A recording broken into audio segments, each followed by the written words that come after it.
So to answer your earlier question, I'm coming from New York, more specifically the Upper West Side of Manhattan.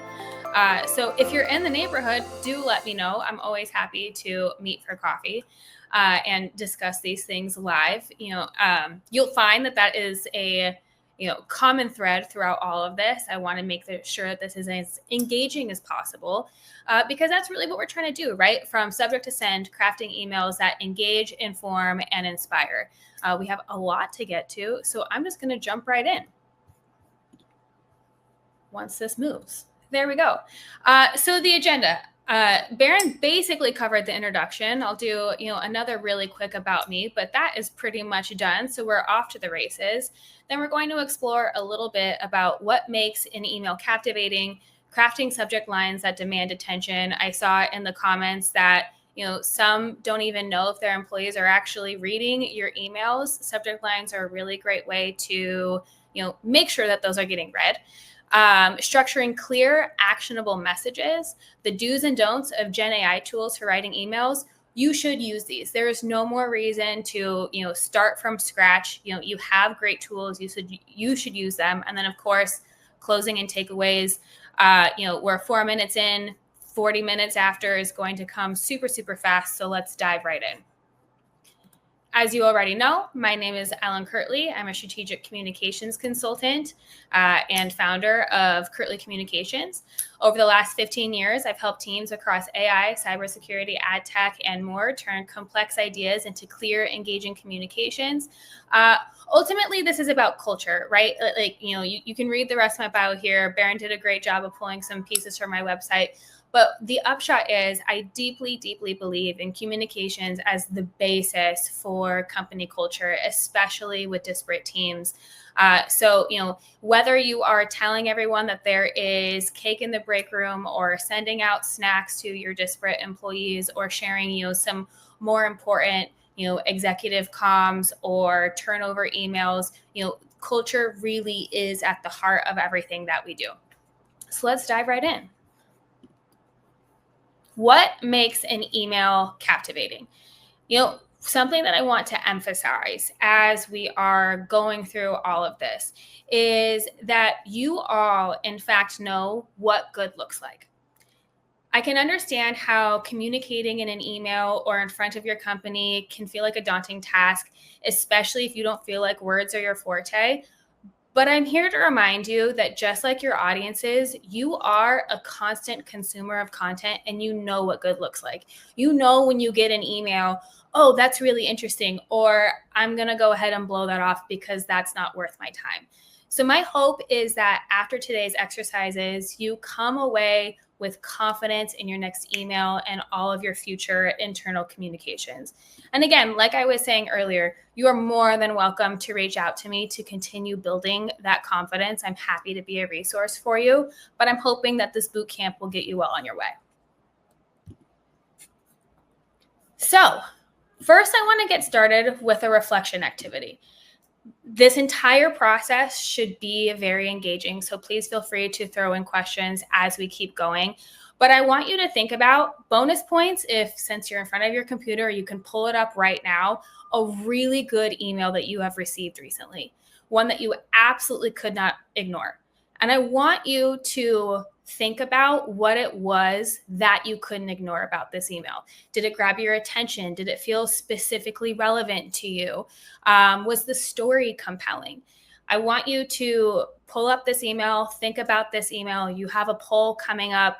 I want you to answer that poll so we can all kind of see what it is that we're responding to. And then I will actually share an example email of this.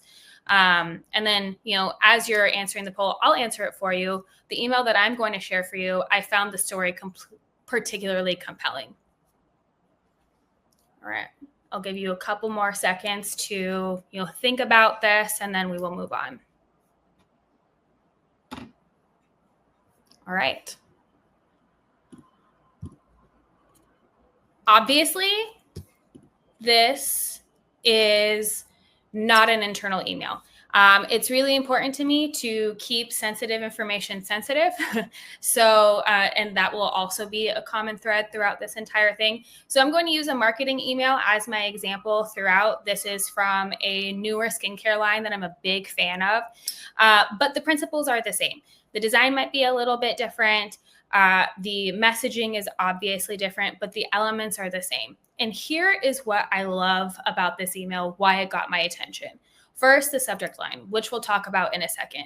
It poses a question. It's engaging, right? Then, picture this as one long email, right? Couldn't get all of that into one slide. Now we have these three elements that respond to that question. We have a full story throughout this whole thing, when really the whole email is, we were in this awesome magazine, read our article.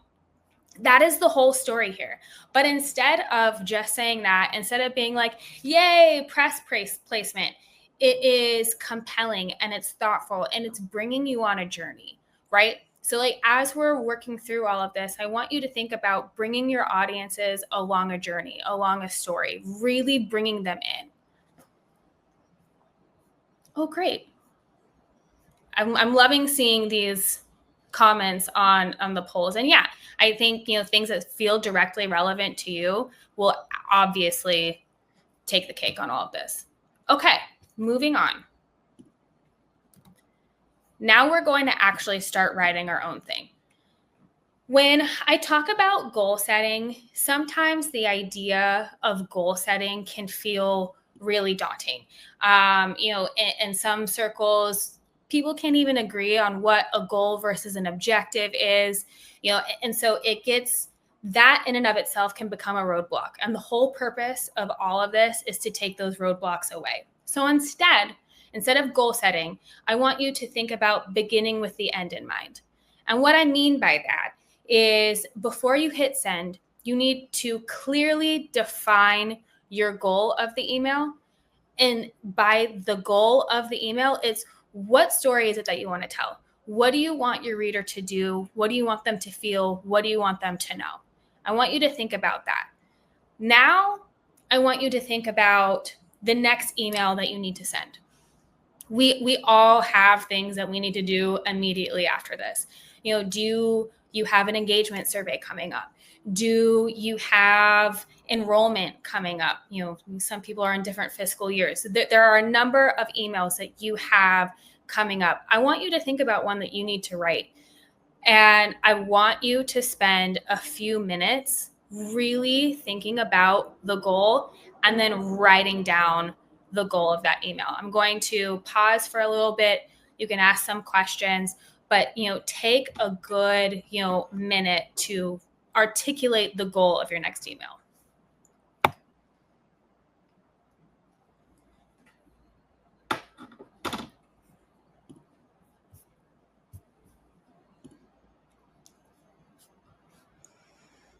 I'm already seeing that this is helpful. This is great.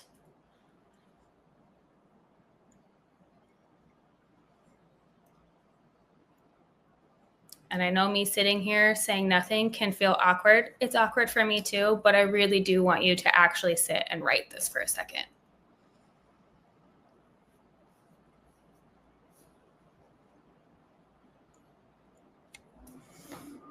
If you want to give a little thumbs up in the comments once you have your goal, that would be great too.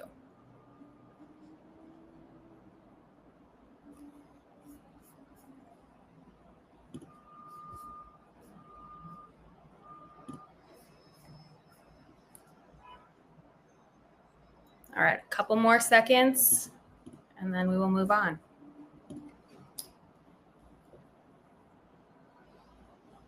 All right, everyone have their goal? Great.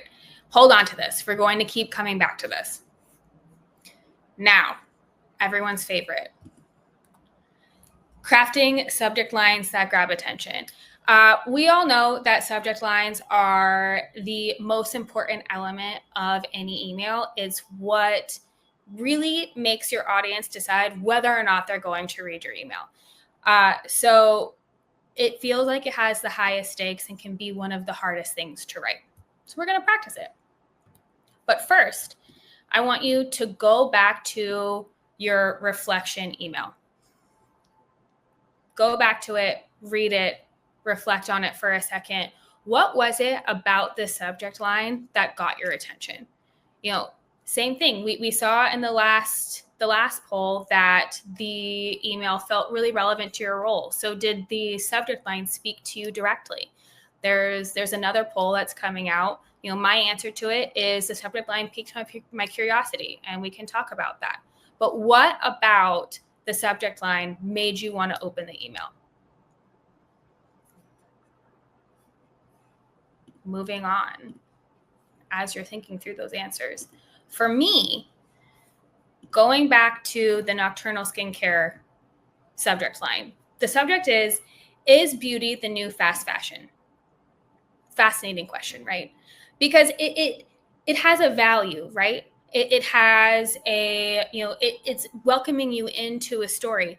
It's also a yes or no question. And you'll hear different kind of guidance that says you should never ask a yes or no question. I don't agree with that. You should ask a question that invites your audience to engage with you. And that's what's happening here. And then not only is it an interesting question, but immediately, if you look at the headline and then the first true body copy in this email, immediately Nocturnal is positioning itself as the opposite of beauty and fast fashion. So now I'm in conversation with this brand and I'm understanding its story better. And we have 6 words here, 2 words here, and 1, 2, 3, 4, 5, 6, 7, 8, 9, 10 words here. That's it. It's very tight, it's very concise, and yet the story is becoming very, very clear. So think about that as you are writing your own subject lines, and we're going to practice that in a second. It's an invitation of your audience to the story that you're trying to tell.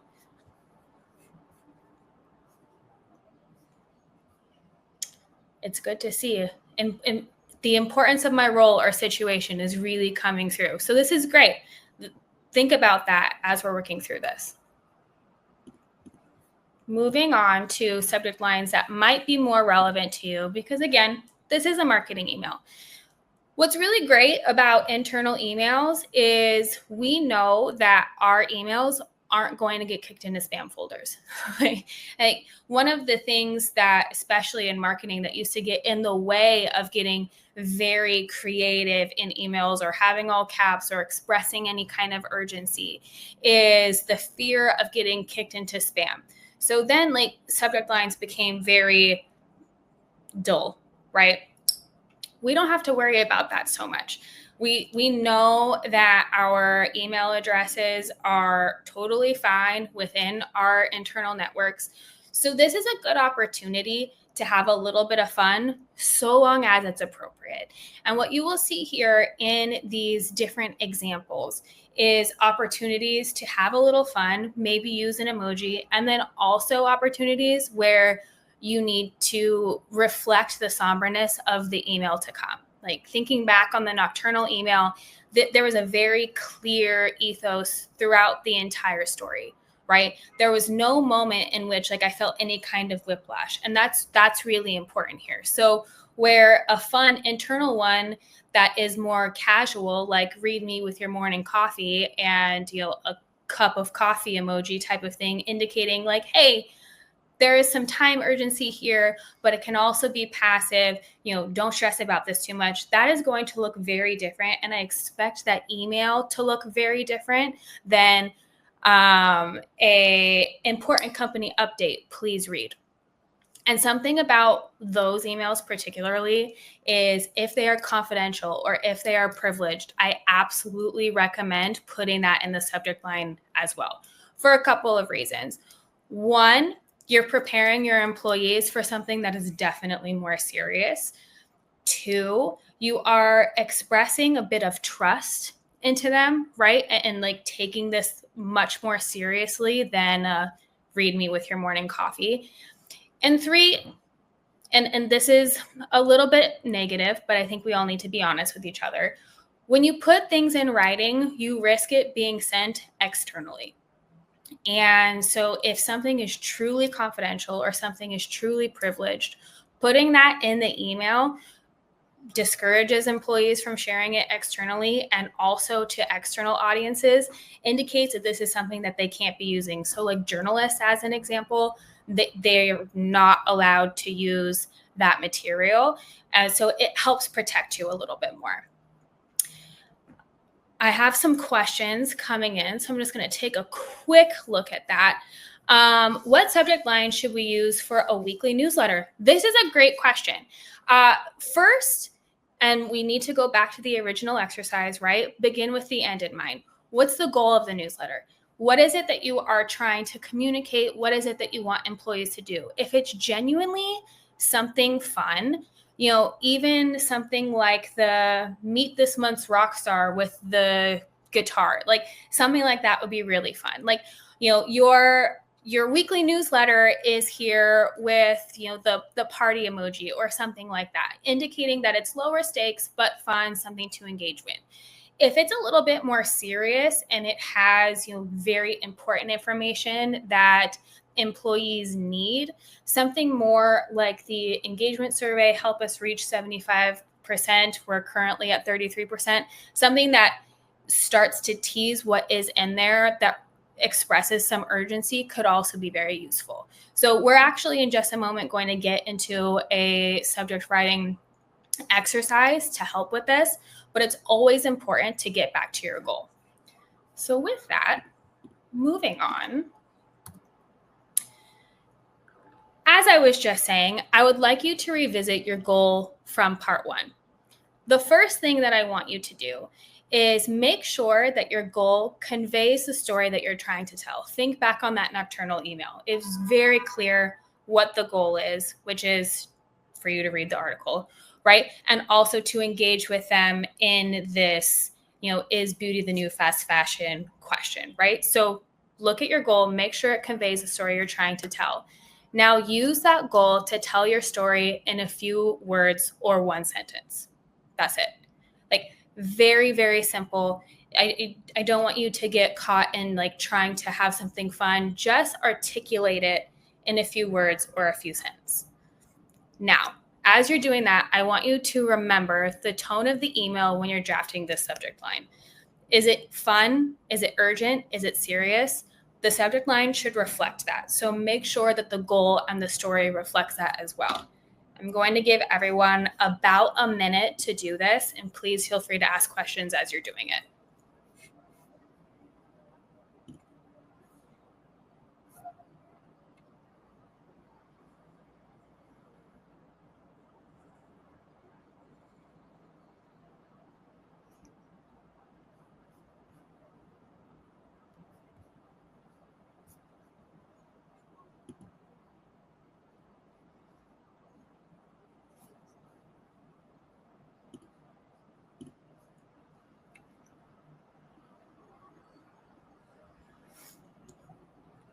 As you're thinking more about your goal, as you're writing your subject lines, I have another question that I'll go ahead and answer.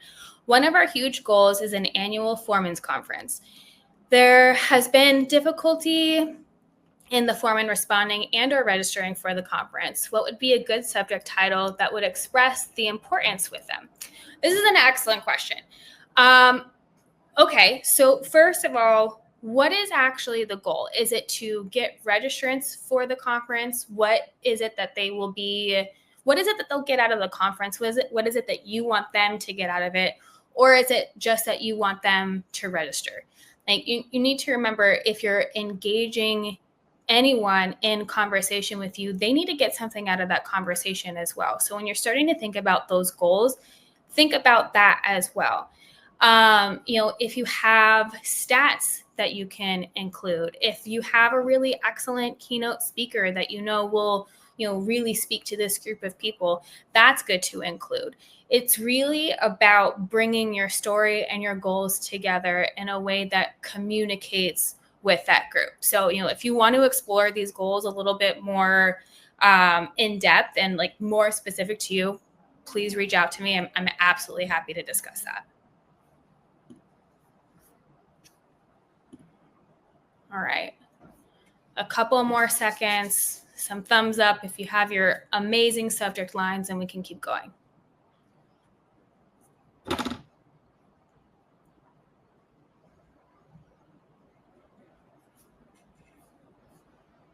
All right. Lies. We have one more question and then we'll move on. Should regular newsletters have a different subject line every week? Ours tend to be the same with the current date so readers know what that is. That's an excellent question. And you hit on something that's also very important, which is consistency. If you have a good open rate and your employees or your readers expect to see, something very specific every single week, and that's working for you, great. If you have a low open rate and you want to engage a little bit more, you can take what you're used to doing and just adjust it slightly. So instead of just the date and whatever newsletter number it is, like whatever issue it is, it could be like, your super exciting newsletter has landed. Here's what to expect.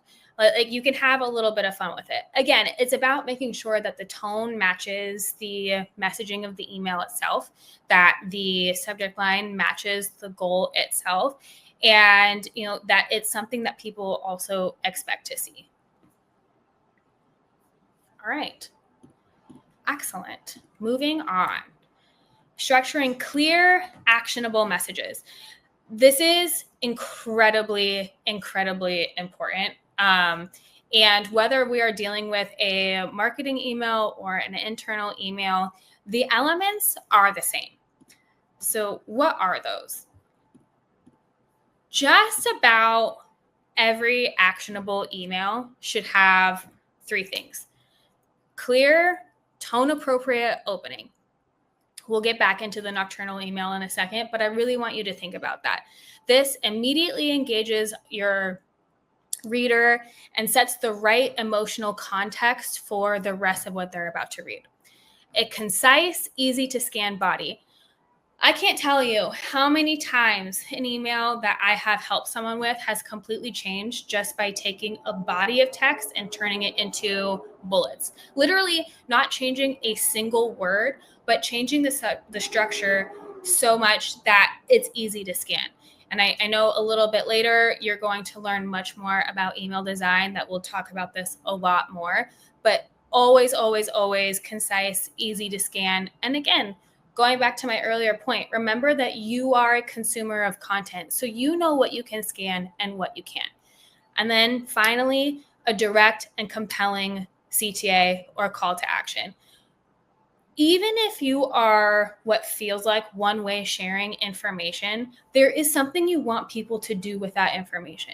There really is not many situations in which an email that you're sending shouldn't have a call to action. So always remember that, and we'll get to that in a second. Now, separate from all of this, I do understand that especially internal comms and HR professionals can send sensitive and challenging emails. They will all still have these 3 elements, but I also want to emphasize that, some of the more fun things that we're talking about, the marketing, competing for attention things that we're talking about don't quite apply here. What you really want to emphasize when you're sending some of those more sensitive, challenging emails is clear, direct, empathetic when appropriate. Language to avoid misunderstandings. I cannot emphasize enough how important it is that active and not passive sentences are in these emails.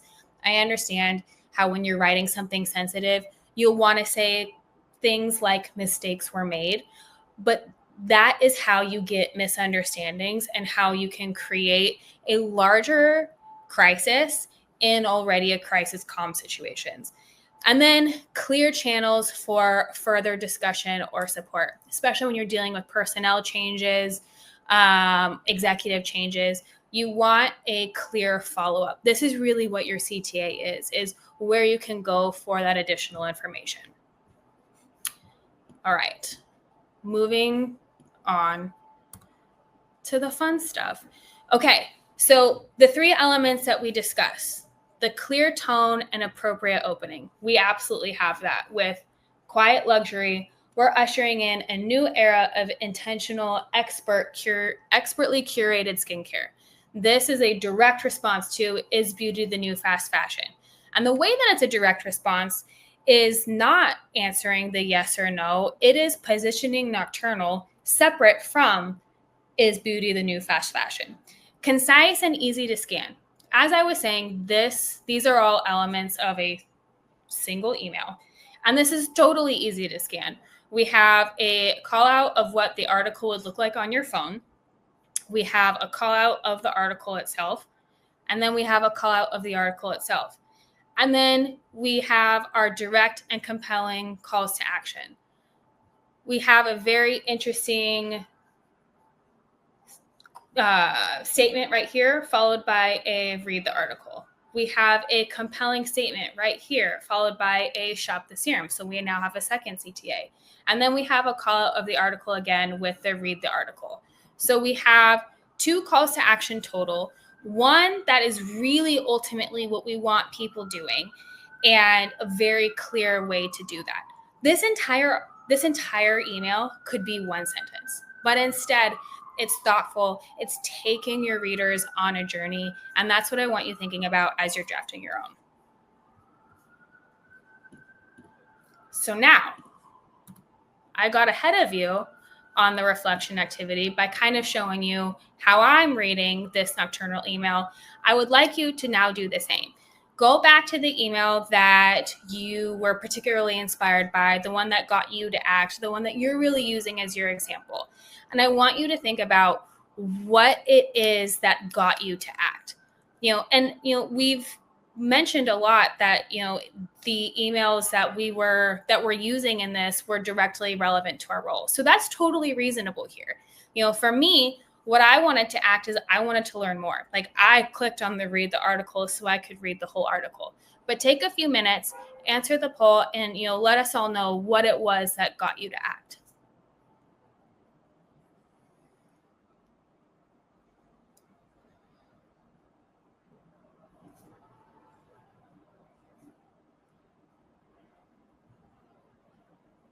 Feeling good? All right, moving on to our next practical activity. So this is a 2-parter.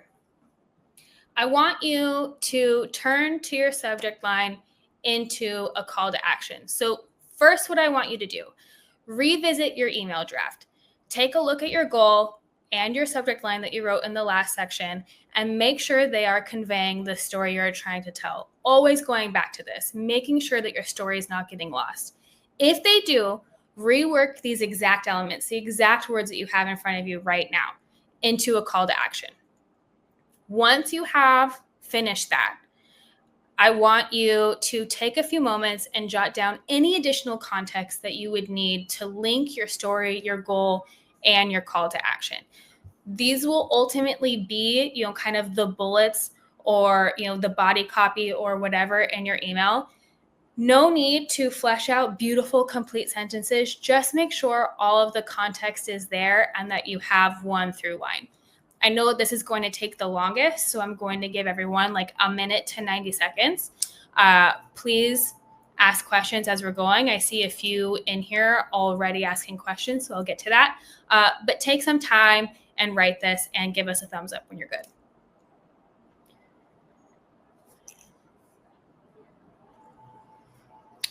It's good to see everyone just really wanted to learn more. This is a great hook and good to think when you are drafting these emails.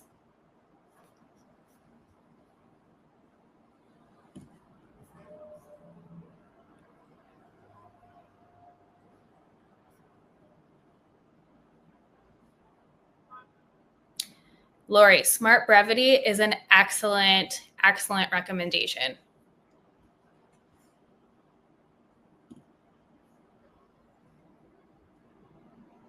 Beautiful. Seeing some thumbs up come in, so I'll give you like 10 more seconds and then we will move on.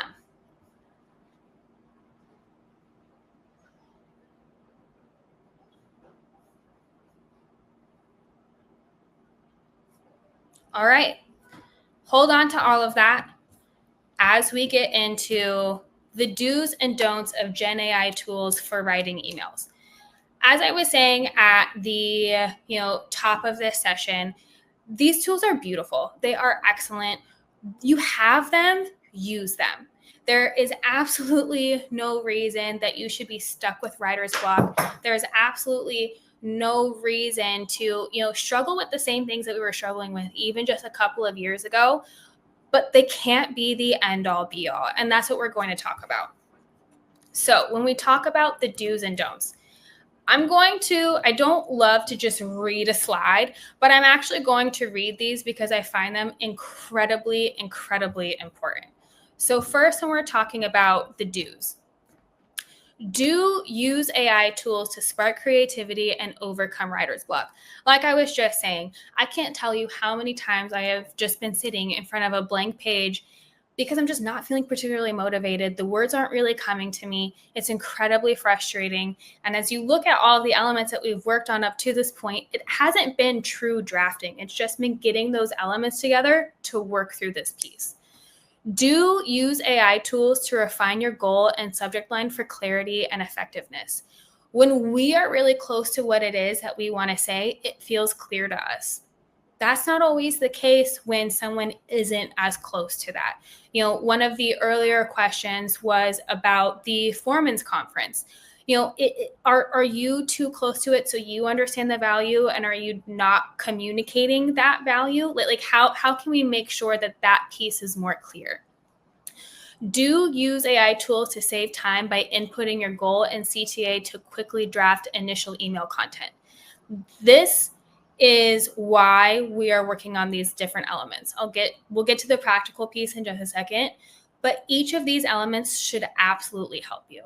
And finally, always, always, always thoroughly review and edit AI generated content for accuracy, consistency, and tone alignment. We'll get to this in a second, but you cannot directly copy paste. That won't be effective. Which gets us to the don'ts. Don't rely solely on AI to create the final version of your email. Always maintain a human touch. AI will make assumptions. AI will, throw in, random things sometimes. It will conflate things where it doesn't make sense. Make sure that you are not just copy pasting. And absolutely never input sensitive employee, company, customer, or proprietary data into AI tools. It doesn't matter what level you are paying for. These models are learning from themselves, from each other. Anything you put on the internet is on the internet. Keep that information out of what you're using. What we're trying to do is make sure our messages are clear. We are absolutely never sharing sensitive information. And then finally, don't sacrifice authenticity for clarity or your brand's voice for convenience or speed. This is also really, really important. And we'll get to this in a second. But, yes, we want to get these emails out. We want to get them really fast. But in a disparate workforce, the one email that your employee gets might be the only connection they have to you that day. So where you have different, interactions when you're working in person that help really drive culture, that help establish culture, that's not always the case for, employees working from home, especially younger employees who may never have worked in an office. So it's really important that something that may feel very simple to you is actually treated with the same care as something very important, because this is how we are driving culture. This is how we're building culture. Now, finally, prompting. Prompting is really tricky because these are smart tools. They feel like they should, be very intuitive. But just like a lower level employee, they are as successful as the information that you give them. So I'm not going to read this. You're going to get the slides after this. But here is an example of, instead of this, try this, to make sure that the prompting is as useful as possible for you, which gets us into our final exercise. I want you to take all of the elements that we have worked on today, every single piece, and actually draft a prompt, fully draft a prompt, so that you can take every single piece that we've worked on today and have a full, beautiful email honestly, maybe by the end of today, take a few minutes or a few seconds to do this, and then we will get into the final takeaways of our time together since we have 2 minutes left. Cool. All right. Moving on to closing and takeaway. That, 38 minutes flew by. As we've discussed today, we've discussed what makes a captivating email, how to draft, compelling subject lines, how to structure clear, actionable messages, and the do's and don'ts of Gen AI tools. We did all that very quickly. And, I really, really appreciate each of you, taking the time to go through each of these exercises so that hopefully you're coming away, if not with a complete email, an email that is very close to complete. You have the link to my LinkedIn. Here's also the QR code. Please, please, please feel free to reach out to me, especially with any questions. We kind of flew through that today. And thank you for your time. I really appreciate it.